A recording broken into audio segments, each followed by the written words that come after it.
It's time for another Broken Plane podcast, coming to you from the Pod Shed in Tigard, Oregon, with your hosts TK and JB.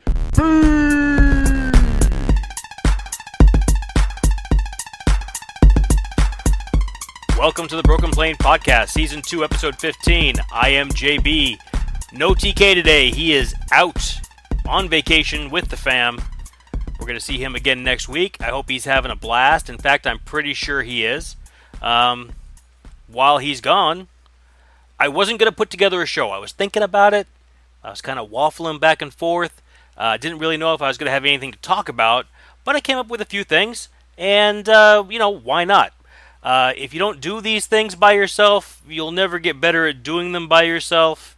And the last time I did this by myself, I really felt like it turned out okay, but I left something on the table, and I really want to try to work on that if I can. So that's why I'm here. Why don't we just jump right in to Twitter Fan of the Week? This week, our Twitter Fan of the Week from the LA area, Jay Lewis, at JFJVE. I don't know if that's supposed to be J5 or J Fujiv. I don't know. I really no idea. He lives in Los Angeles, according to his Twitter account, according to his Twitter homepage. Rams fan, Lakers fan. We had some interactions with him last week, trying to piece together where exactly the show was. We had some troubles getting it up, and he was instrumental in helping us make sure that everything was in line. Thank you for checking us out, and we hope you keep listening. Jay Lewis, at JFJVE. You can catch us on Twitter, at The Broken Plane, on Facebook, The Broken Plane NFL Podcast, by email, thebrokenplanepod@gmail.com. You can check us out on SoundCloud, iTunes, Google Play Music, where we've been putting stuff up on YouTube. If you'd rather watch a video presentation, although why you would want to watch a video of an audio show, I don't know. And anywhere podcasts are sold. That takes us to the Great Big Broken Plane Fantasy Football League updates, and I don't really have one this week. To be honest with you, TK's managing that stuff, and he's not here. And I haven't seen any more updates about where we are. Last I checked, I think we had 8 spots filled, and that means that there's a maximum of 6 more people that we can let in. Yeah, we really look forward to getting that filled up. The draft is scheduled for September 1st. And again, TK's got the particulars on the time. It's, I want to say it's September 1st, which is a Saturday, and I want to say it's in the afternoon. Hopefully everyone can make it. There's going to be a live draft, which hopefully will be a lot of fun. Anyways, why don't we jump right in to Quickie News. First things first, a World Cup update, because that's how long it's been since I've done this by myself. When I did this by myself last time, the World Cup was still going on. If you weren't paying attention to it, shame on you. You should know that France won the World Cup. They beat Croatia, a country with a population of 4.1 million people, which makes it roughly equivalent to the state of Oregon. So well done, France. Congratulations. Great tournament for Tottenham Hotspur goaltender Hugo Lloris. He played for the French national team. He made perhaps the save of the tournament against Belgium in the semifinals, where he laid out to his right and caught a ball that was just heading for the corner of the net and poked it right out of bounds. It's fantastic. Great job, Hugo Lloris. He also survived a pretty horrible flub right in front of his net in the championship game. One of his defenders tapped the ball back to him, and he had plenty of time to get to it, and he was playing it with his feet, and he went kind of right, and the Croatian striker came in on him fast to put pressure on him, and then he tried to use the outside of his left foot to kick it out around the striker, and the striker said, nothing doing, I'm going to put my foot on the ball, the ball's going to go into the net, we're going to score our second goal of the day, and the comeback starts now, is what Croatia was thinking, and I don't want to, no spoilers, but the comeback did not actually happen. The game ended 4-2, France wins, and that's the end of World Cup. So you don't have to listen to me talk about World Cup anymore. It'll be another 4 years, and then if we're still here, then probably a little bit more World Cup. Next up, Tour de France update. We are as I record this, it's Thursday, July 26th. I think stage 18 was today, and I haven't seen it because I record it and watch it at home. But when I check the standings, Chris Froome is currently in third place. Now, Chris Froome is the 4-time winner. He's the defending champion of the Tour de France, and was widely expected to win this one as well. He's actually in third place. He's 2 minutes 31 seconds behind race leader and also Sky teammate Geraint Thomas. So a little awkward situation there. Supposedly Thomas was going to be riding for Froome, and then one thing led to another, and Thomas found himself ahead of Chris Froome. And so now, they got a few more stages before they get to Paris. But by all indications, Geraint Thomas is going to win this thing. He's going to win it outright. Congratulations to him. I'm sure it's going to be quite a thrill. It'll be the first time he's won, so that'll be kind of cool. You might remember Chris Froome from the last solo episode I did, where we talked about drug doping and how Chris Froome was cleared to participate late in the Tour de France. Yeah, he looks in shape. He's fresh off of winning the Giro. He's already put a Grand Tour into his legs this season. He's still doing good. He's in third place. He's only 2 minutes 31 seconds behind the race leader. Tom Dumoulin is in second place, 159 back from Geraint Thomas. So that's where we stand now. The race will wrap up Sunday. Is that right? 19th would be Friday, 20th and 21st is Sunday. Yes, stage 21 on the Champs-Élysées in Paris on Sunday. So that'll be fantastic. All right. Next up in Quickie News, Josh Gordon is going to miss the beginning of Browns training camp. It sounds like he's going to miss it so that he can take care of himself. Let's see, I'm going to read that tweet. He put it out in a tweet, or he made it public. He made the release public in a tweet. Let's see what it says here. To my Cleveland Browns and NFL family, reaching out to you all personally and letting you know that I am not only doing great physically but mentally as well. You will notice that I will not be in Cleveland for the start of training camp. Rest assured, this too is part of my overall health and treatment plan. I appreciate the awesome support I have received from teammates, friends, fans, and the Browns organization. Just like you, I'm excited to start the season, and I have every intention of being ready and available to join my teammates soon to help bring winning football to our fans. With the help of the NFL, NFLPA, and the Browns organization, I have been able to utilize the resources available to me that will ensure my well-being on and off the field. By continuing to follow the plan set up by our medical director and his team, and taking this time before this season starts, we believe it will help me maintain the progress I have made for not only today, but for many years to come. Thank you all for your patience, love, and support. Go Browns. Sincerely, Josh Gordon. So right from the proverbial horse's mouth, that's the tweet that Josh Gordon sent out 4 days ago now, I guess it was, the 23rd of July. And you know what? I have really no problems with this at all. If this is what it's going to take to get Josh Gordon right for the season, then this is absolutely the right decision for him to make at this point. You gotta think about it like this. Why is he going back into treatment right now? Why is he seeking assistance right now? Well, worst case scenario, he went on a bender and he's going back into rehab to get clean. Now, it's not, he didn't fail a drug test. And you can say that pretty definitively because if he would have failed a drug test, he's already in the NFL's treatment protocol and he's already been through the first, I forget, is it 2 or 3 sets, three positive tests that you get suspended for? He's worked his way up already. So if he would have failed a drug test, he would have been suspended. So he didn't fail a drug test. Worst case scenario, he went on a bender, and if that's the case, where else would you rather see him than in treatment?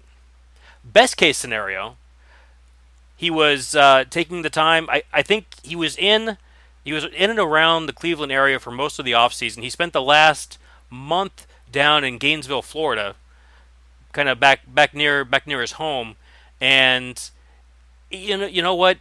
With the training camp approaching, it would be completely natural for a guy who already has a history of dealing with anxiety and really dealing with it in a poor way, dealing with it by using drugs and alcohol.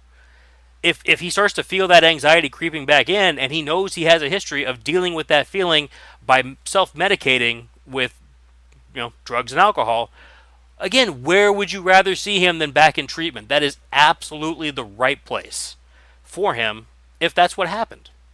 So either way, he's taking care of himself, and I was a little disappointed in media coverage that I saw about this because they all really approached it from a negative slant. Like, here's a guy who is supposed to be at training camp, but he's not there, and what does this mean? He's probably dead, wasted, drunk on the side of the road.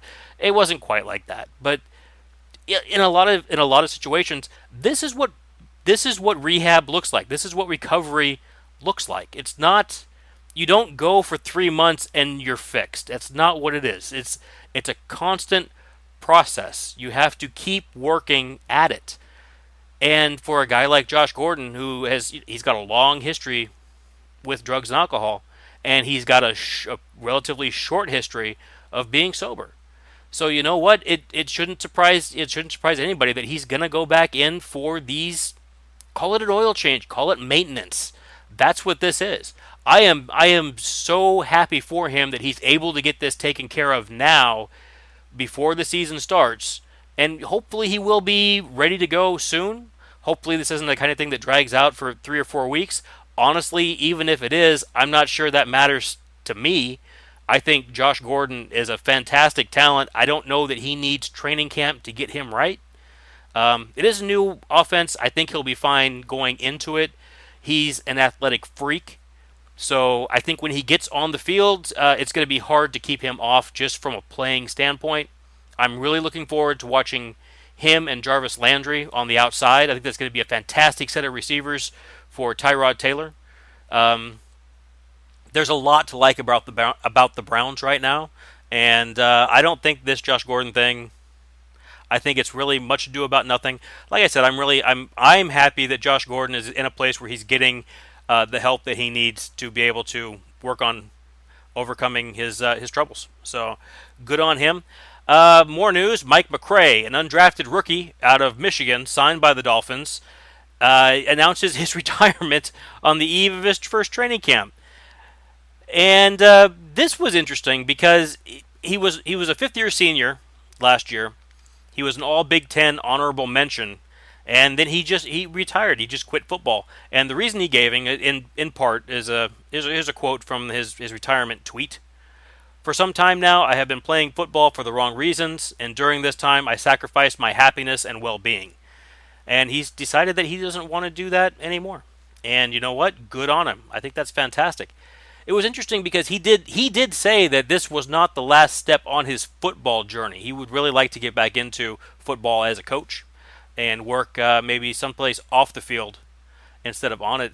Good luck to him. You know what? It is strange when you hear somebody giving up a shot at the NFL.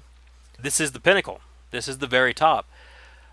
But if your heart's not in it, then I would rather you not be here too. I think that's fine. It's a brave choice to make. I don't know that I would be able to make it if I was in his spot, but I'm glad he's able to. So, Mike McCray, no longer an NFL player.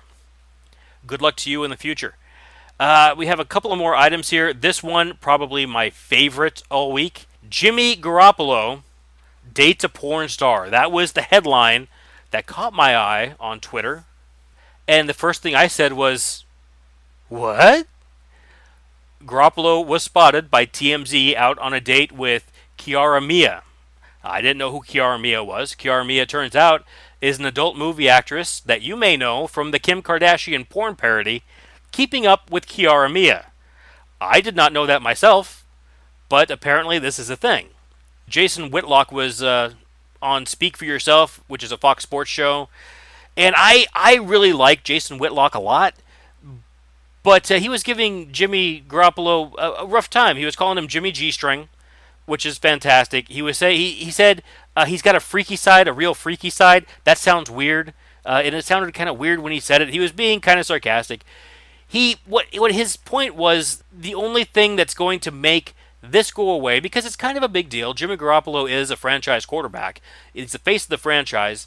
You don't really want that guy to be doing stuff that might be strange or weird. I don't know how strange or weird it is to date a porn star. I don't know if it's any of anybody's business that he's dating a porn star. But people are going to talk about it. And what he's saying is what Whitlock is saying is the only thing that's going to make them not talk about it is if he goes out there and plays well. So he's got to go out there now and play well so that all of us as fans will get over the fact that he's dating a porn star. I'm not entirely sure I buy that. I can't see a case where I would care. What I can, though, see is a fantastic case for giving Jimmy Garoppolo just a wrath of crap. We can do that, right? We can all agree that as a 49er quarterback, you dating a porn star gives me as a Seahawks fan license to tweet at you on Twitter and make fun of you, right? I can make fun of you for going out with a porn star. Is that something I can do? Is that fair game? It feels like that is fair game. If it's not, I want you to let me know because I've been doing it wrong. But it feels like I should be allowed to make fun of him in 144 characters, or I guess it's more now. It's up to 280 characters. Anyway, whatever the Twitter character limit is, I should be allowed to make fun of Jimmy Garoppolo using that number of characters on my Twitter account, right? Can I get an amen? Okay.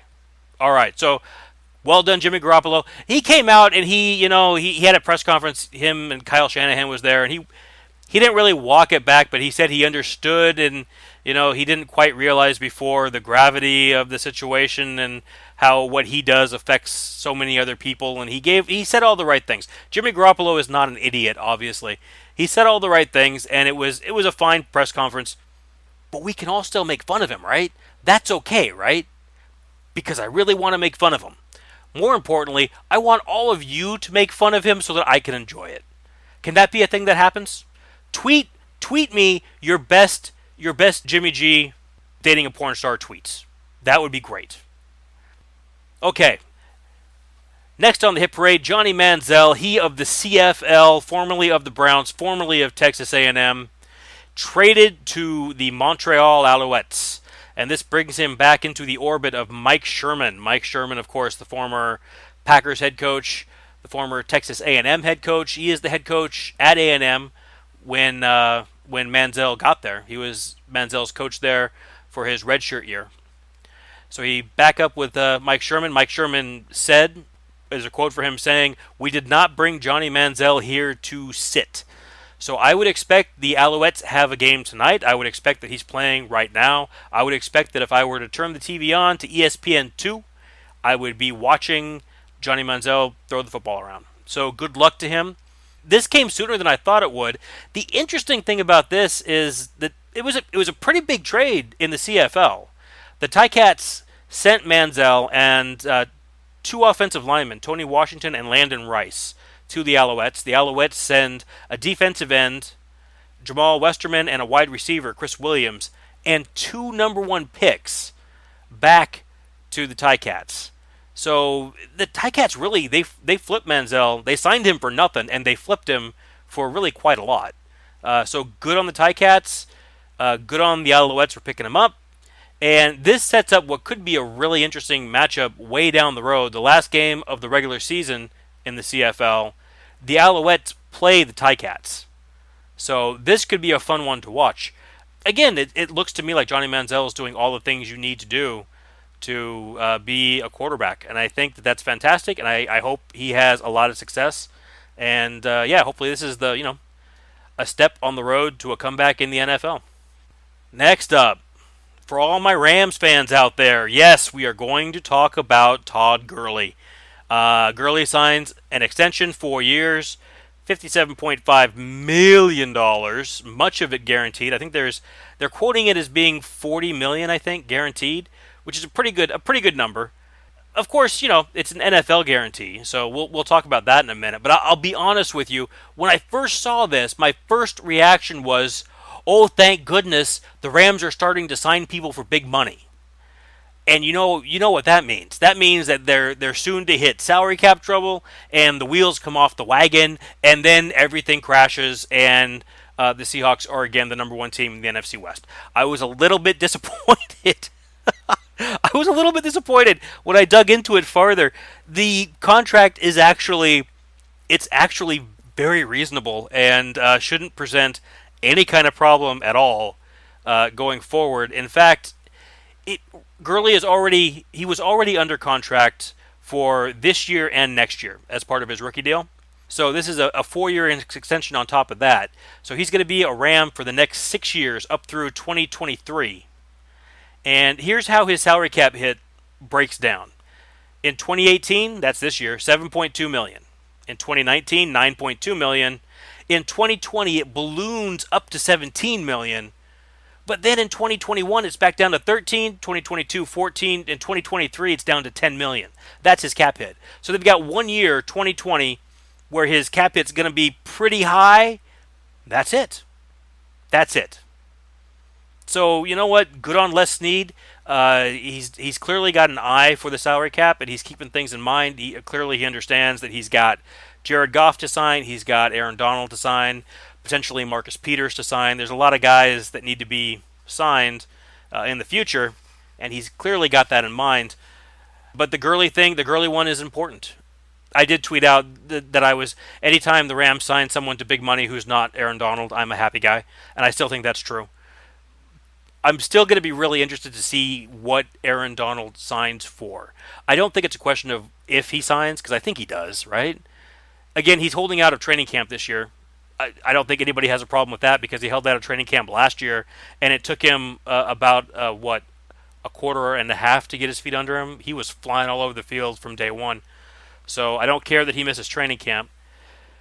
The other bit of Rams news that we haven't really talked about a ton, the Rams traded for Brandin Cook in the offseason. He came over from New England. And after they had a chance to look at him, in OTAs and minicamp, they chose to sign him to a 5-year extension. 5-year, $80 million extension for Brandin Cook. And I was thinking to myself, that sounds kind of strange, because I never really thought of Brandin Cook as a top receiver in the NFL. When I think of top receivers in the NFL, I guess my mind goes to Julio Jones. DeAndre Hopkins comes to mind.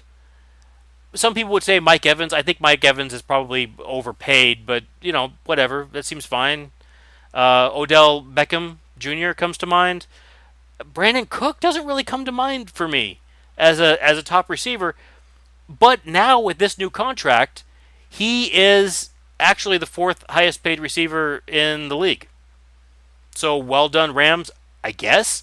Clearly they weren't listening to me when I made the argument that you absolutely do not need an all-pro receiver to win a Super Bowl, because the last 18 have done it without an all-pro receiver. But I guess it's fine. So a 5-year extension keeps Cook on the roster through 2023.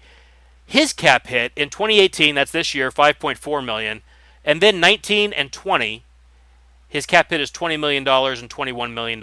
So he's got a substantial cap hit for the Rams in both of those years. Honestly, those are very close to quarterback salary cap numbers.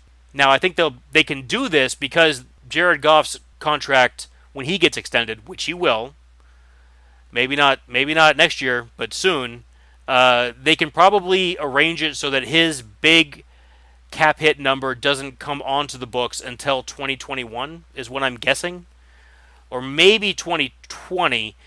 As it sits right now, in 2020, between Gurley and Cooks, there's $38 million of cap right there between those two guys. That is a chunk of your salary cap. So however they work the arrangement with Aaron Donald, however they work their arrangement with Jared Goff, you got to keep that in mind, because you could potentially have, in 2020, you could potentially have $50 million tied up in 4 guys. And I'm not sure that's how you build a winning roster, but there's a lot of wiggle room here. So again, if I was a Rams fan, I'd be pretty happy with what Les Snead is doing. Second bit of, because I don't think we've had a real chance to talk about Brandin Cook and what it means to bring him in to LA. And I was looking back because I was thinking to myself, maybe he's better than you think he is, because like I said, I don't remember him being a top receiver. And I looked him up. Last year in New England, he played in 16 games. He started 15 in the regular season. 65 catches, 1,082 yards, 7 touchdowns. Well, Sammy Watkins, who was on the Rams last year, had 39 catches for 593 yards and 8 touchdowns. He's gone. And then Tavon Austin had 13 catches for 47 yards, no touchdowns, and he's gone. I'm just kind of trying to piece together, where is Brandin Cooks? Where are they going to take targets from to give to Brandin Cooks? Does that make sense? And between Sammy Watkins and Tavon Austin, that's 70 for Sammy, 22 for Tavon. That's 92 targets. So honestly, again, they've got, 92 obviously isn't 114, but it's in the ballpark, right? That's pretty good.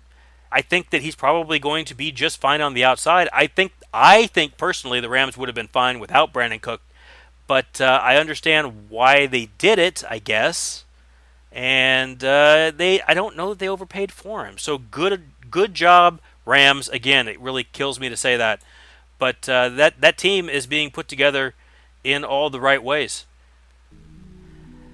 That's all I've got for this week. I don't have a trivia question because, again, the idea of answering a trivia question that I ask myself seems silly.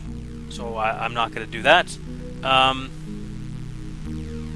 That's all I've got. So until next week when TK is back, I'm JB. Have a good week.